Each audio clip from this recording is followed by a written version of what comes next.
Hello, in this video I'm gonna show you how to change your bank account number in Vinted in 2025.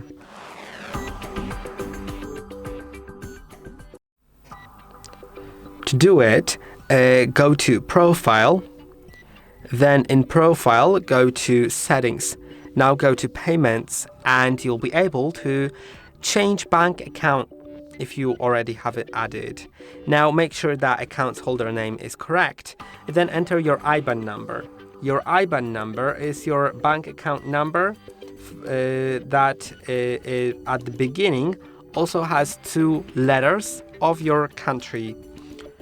So you can most probably find it in your bank account, like the IBAN number, but if you know like what two letters are in the front for your country, you can just add it and then enter the bank account number. So I'll do it. In my case, it's PL because I'm based in Poland. And then the rest of it will take me a moment, so I'll just get back to you shortly.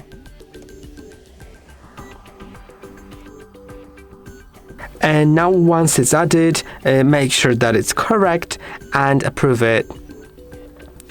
Enter the verification code that was sent to your email address. Okay, I got it on my other device, so let's enter that, click on verify, and it's done. I hope that this video was helpful. Don't forget to like and subscribe. See you in the next one.